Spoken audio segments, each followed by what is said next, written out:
तिथि अग्निहोत्री आपका अपने YouTube चैनल पर स्वागत करती हूँ। और आज हम एक और नई वीडियो के साथ आपके सामने हैं।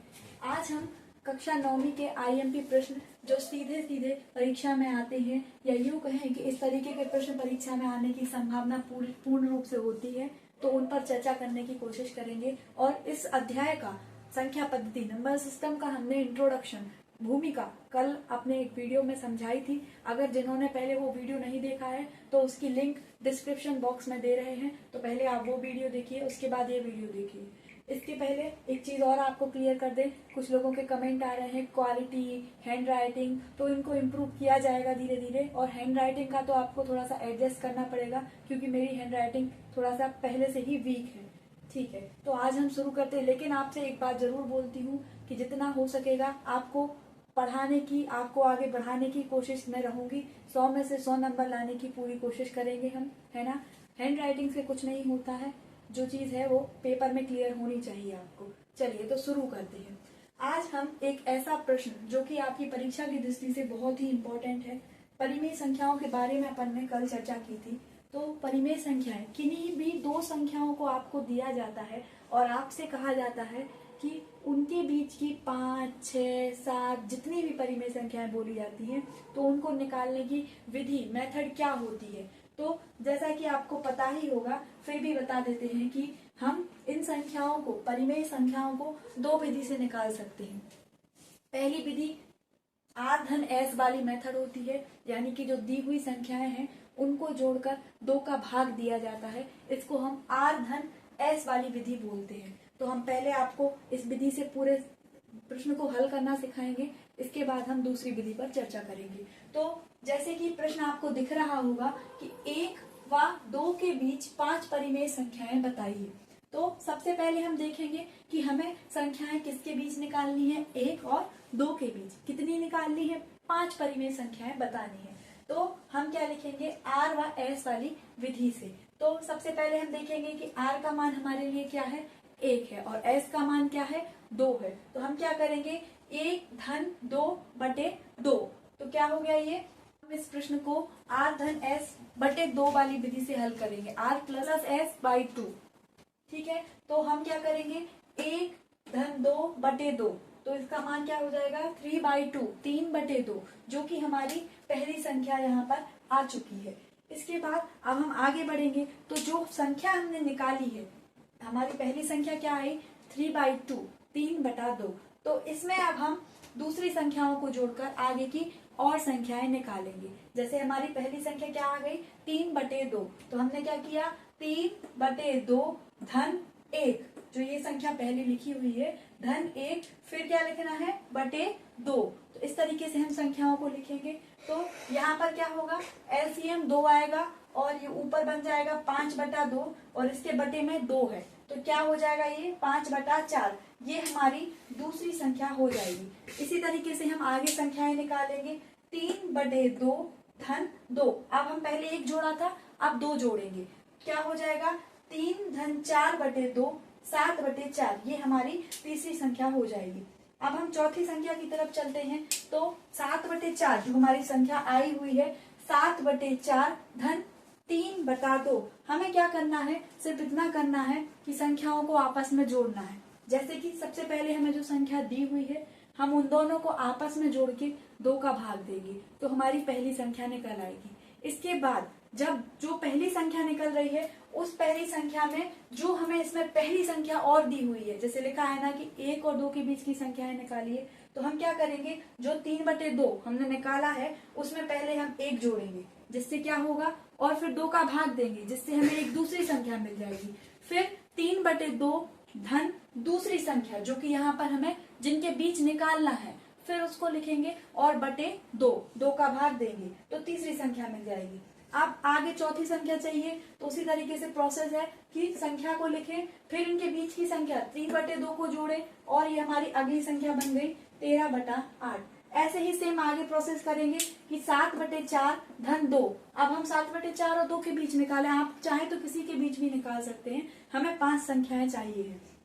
तो क्या हो जाएगी, हमारी पांचवी संख्या 11/8 हो जाएगी। यहाँ से भिन्न करनी है और कुछ नहीं करना है, इसलिए क्या हो जाएगा, हमारी 1 व 2 के बीच 5 परिमेय संख्याएं 3/2 जो कि हमने यहाँ पे निकाली थी, इसके बाद 5/4 जो कि हमने यहाँ निकाली थी, 3/2 में 1 जोड़ के निकाली थी, ठीक है।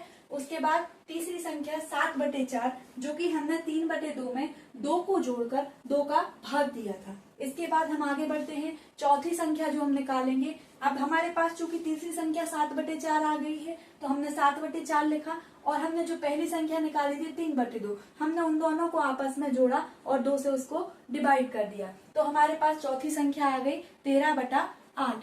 अब पांचवी संख्या निकालनी है तो हम 7/4 में 2 को जोड़ देंगे और इसकी भिन्न करके पांचवी संख्या 11/8 निकाल लेते हैं। तो इस प्रकार हमारी संख्याएं क्या हो गई, 5 परिमेय संख्याएं 1 व 2 के बीच में, 3/2, 5/4, 7/4, 13/8 और 11/8, ये हमारी 5 परिमेय संख्याएं हो गई।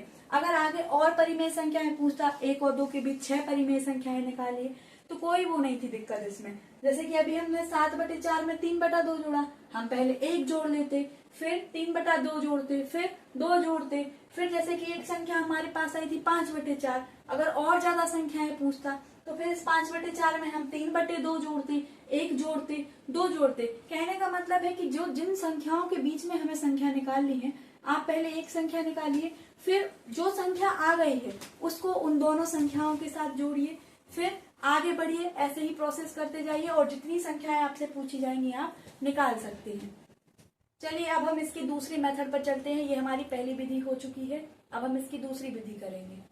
तो हमारी दूसरी विधि है कि जितनी हमें परिमेय संख्याएं निकालनी है, किन्हीं भी 2 दी हुई संख्याओं के बीच में हमें जितनी भी परिमेय संख्याएं निकालने को कहा जाता है, उसमें हम 1 जोड़कर उसको अंश और हर में गुणा करके, जैसे कि 1 और 2 लिखा है ना, 1 और 2 सभी को दिख रहा होगा, इसके बीच हमें कितनी निकालनी है, 5 परिमेय संख्याएं निकालनी है। तो हम क्या करेंगे, हमें 5 परिमेय संख्याएं निकालनी है, तो हम 5 + 1 यानी कि 5 + 1 = 6 हो गया, अर्थात 6 को हर मानकर 1 और 2 के परिमेय संख्या के रूप में लिखना है। मतलब जितनी हमें संख्याएं निकालनी है उतने में 1 जोड़ेंगे और उसको हर मानेंगे, और फिर जो जिनके बीच हमें निकालनी है उनको, तो हम क्या करेंगे, जितनी भी हमें परिमेय संख्याएं निकालने को कहा जाता है, जैसे हमें यहाँ 5 परिमेय संख्याएं निकालने को कहा गया है, कितनी, 5, तो हम क्या करेंगे,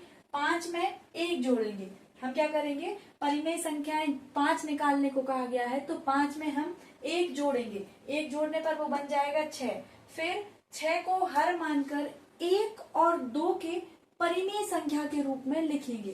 कैसे लिखेंगे कि 1 बराबर क्या लिख देंगे हम, 6, 6/6। तो ये 6/6 क्यों लिखेंगे हम, क्योंकि हमें इसको 1 के बराबर करना है, क्योंकि हमें 1 बनाना है। तो 1 कब बनेगा, जब हम हर में 6 ले रहे हैं तो अंश में भी 6 होना चाहिए, 6 से 6 कैंसिल होके क्या बनेगा, 1 बनेगा। तो इसलिए हमने क्या किया, जितनी संख्याएं निकालनी है उसमें 1 जोड़ा और उसको हर बनाया। मेन काम क्या होगा हमारा, हर बनाना है। अब जब तुम किसी भी संख्या को हर बनाओगे और दी गई संख्या को उसके बराबर रखोगे तो अंश को भी बराबर तो करना पड़ेगा, जब तो तुम उसका वैल्यू फाइंड कर पाओगे। तो हम क्या करेंगे, 1 बराबर 6/6, ऐसे ही 2 को भी करेंगे उसके बराबर, तो क्या लिख देंगे, 2 में भी हम 6 का गुणा करेंगे, अंश और हर दोनों में गुणा कर देंगे, 6/6। तो क्या हो जाएगा बेटा, ये 12/6। अब हमें क्या दिख रहा है स्पष्ट कि 6/6 और 12/6। देखो 1 लिखो, 2 लिखो, या 6/6 लिखो या 12/6, बात तो एक ही है, क्योंकि जब इनको कैंसिल करेंगे तो क्या बन जाएगा, 1 बनेगा, और इनको कैंसिल करेंगे तो ऊपर क्या बन जाएगा, 2 बन जाएगा। तो हम 6/6 और 12/6 लिखें, चाहे 1 और 2 लिखें, बात एक ही है। तो अब हमें क्लियर क्या दिख रहा है कि 6/6 और 12/6 के बीच में 5 परिमेय संख्याएं कौन सी होंगी, वो 7/6, 8/6, 9/6, 10/6 और 11/6। तो क्या हो गया, ये हमारी 5 परिमेय संख्याएं आ गई, किसके बीच में, 1 और 2 के बीच में। कितनी आ गई है, 5 परिमेय संख्याएं, कौन कौन सी, 7/6, 8/6, 9/6, 10/6 और 11/6। मेन रूप से एक चीज और याद रखना, ऐसा नहीं है कि हमने इस विधि से निकाला तो संख्याएं ये आई, दूसरी से निकाला तो वो आई। एक ही इम्पोर्टेंट चीज याद रखना कि किन्हीं भी 2 दी हुई परिमेय संख्याओं के बीच अपरिमित रूप से अनेक परिमेय संख्याएं होती है। कहने का मतलब है किन्हीं भी दो परिमेय संख्याओं हमें दी जाती हैं और कहा जाता है कि इनके बीच संख्याएं निकालो। जैसा कि सभी को पता है संख्याएं बहुत सारी हो जाती हैं इनके बीच में, तो अपरिमित रूप से अनेक परिमेय संख्याएं आती हैं, तो इनका मान कुछ भी हो सकता है, सभी का मान एक सा नहीं आता है। ठीक है, तो ये हमारी दूसरी विधि हो गई। अब हम आगे बढ़ते हैं।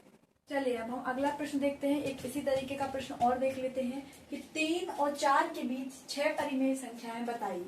तो इसको हम हल करने के लिए क्या करेंगे, तो 3 के बटे में 1 लिखेंगे और 4 के बटे में 1 लिखेंगे, तो उससे कोई फर्क तो पड़ता नहीं है। तो हम लिख लेंगे 3/1 और 4/1। जैसा कि हमने पहले बताया है कि जितनी परिमेय संख्याएं निकालनी हो उसमें हम क्या करेंगे, 1 जोड़ेंगे। तो 6 धन 1 बराबर 7। अब इसको क्या करेंगे, हम 7 को हर मानकर 3 और 4 के बराबर करेंगे। तो 3/1 बराबर क्या हो जाएगा, 3/1 में हम क्या कर देंगे, 7/7 का गुणा कर देंगे। तो 7×3=21/7 और ऐसे ही इसके साथ हो जाएगा 4/1 बराबर 4 × 7 और 1 × 7 28/7। तो 3 और 4 के बीच में इस प्रकार हमारी संख्याएं 21/7 और 28/7 के बीच वो 6 परिमेय संख्याएं कौन कौन सी होंगी, 22/7, 23/7, 24/7, 25/7, 26/7 और 27/7।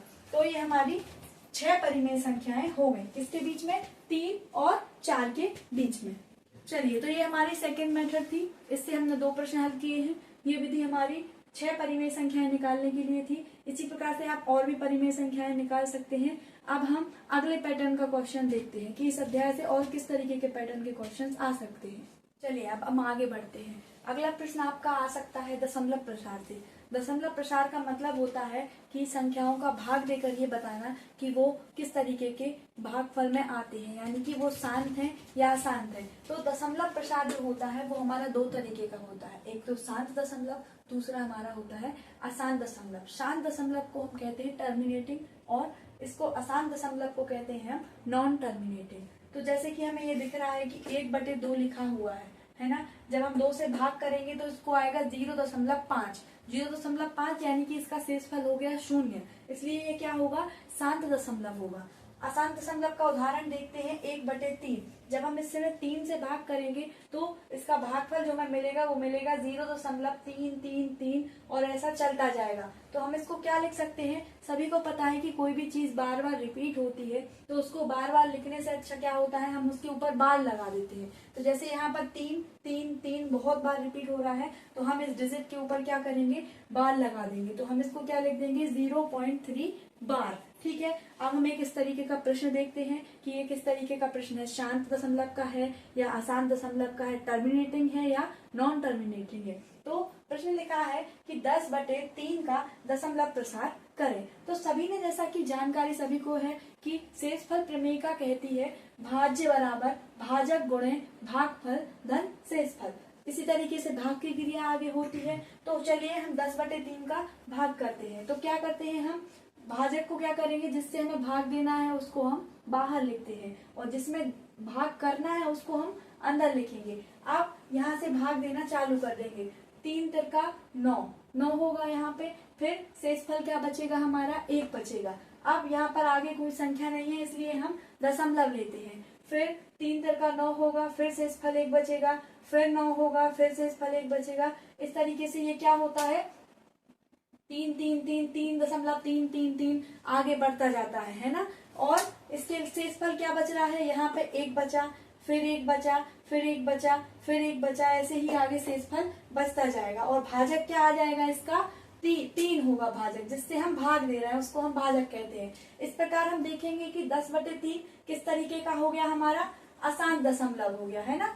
और ये कैसा है, बार बार रिपीट हो रहा है, बार बार दोहराया जा रहा है। क्या दोहराया जा रहा है, 3.33333। तो इसका जो भागफल है वो हमें क्या मिल जाएगा, 3.3 पे बार। समझ में आ गया होगा सभी को, आशा करते हैं। तो अब हम अपने अगले प्रश्न की तरफ बढ़ते हैं। चलिए अब हम अगले प्रश्न की तरफ बढ़ते हैं जो कि परीक्षा की दृष्टि से बहुत ही इम्पोर्टेंट है। और याद रखना, क्लास 9th में हर वर्ष हर साल इस तरीके का एक प्रश्न आता है, फिर चाहे वो एक संख्या पे बार दे दें, 2 पे दे दें या 3 पे दे दें, उसको P/Q के रूप में कैसे लिखना है, आइए हम सीखते हैं। प्रश्न लिखा है हमारे सामने 0.3333 ऐसा अनंत बार बराबर 0.3 पर बार को P/Q के रूप में व्यक्त किया जा सकता है, जहां P व Q पूर्णांक है और Q बराबर नहीं है 0 के। तो हम इसको कैसे हल करेंगे? सबसे पहले यहाँ पर हम क्या करेंगे, जो हमें दिया हुआ है मान हम उसको x के बराबर मानेंगे।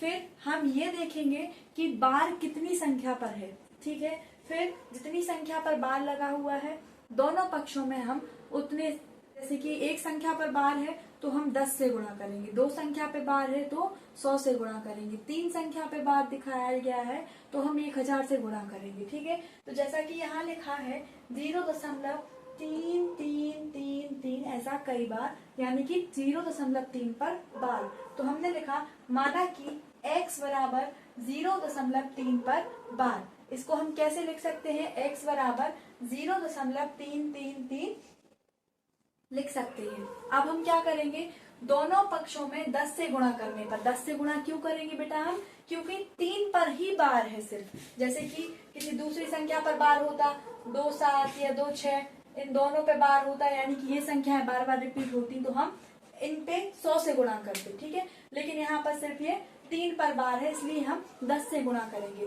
जब हम दोनों पक्षों में 10 से गुणा करेंगे तो इस साइड क्या हो जाएगा 10x, और दूसरी तरफ करेंगे तो क्या होगा दशमलव की संख्या। तो क्या होगा जब हम 10 से गुणा करेंगे दोनों पक्षों में, तो यहाँ पर हो जाएगा 10x बराबर 10 गुणे 0.3333। तो क्या होगा, जब भी दशमलव लगा होता है 10 से गुणा किया जाता है तो एक अंक आगे खिसक जाता है, 100 से गुणा करेंगे तो 2 डिजिट आगे खिसक जाएगा, 1000 से करेंगे तो 3 डिजिट आगे खिसक जाएगा। यहाँ पर हम 10 से गुणा कर रहे हैं, इसलिए क्या हो जाएगा 10x बराबर 3.3333 ऐसा कई बार चलेगा। तो 10x बराबर, अब हम इसको ब्रेक करके लिख सकते हैं, इससे कोई फर्क तो पड़ेगा नहीं। तो हम इसको क्या लिख सकते हैं, 3.333 को हम लिख सकते हैं 10x बराबर 3 धन 0.333 ऐसा कई बार। हम इसको इस तरीके से लिख लेंगे, ठीक है।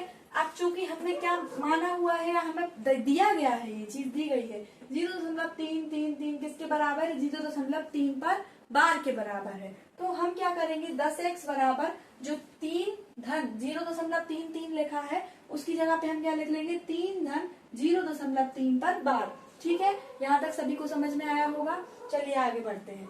10x बराबर क्या हो गया 3 धन 0.3 पर बार। अब हम क्या करेंगे, हमने माना हुआ है पहले कहाँ पे, ये माना हुआ है कि जो x होगा वो हमारा काय के बराबर है 0.3 पर बार के बराबर है।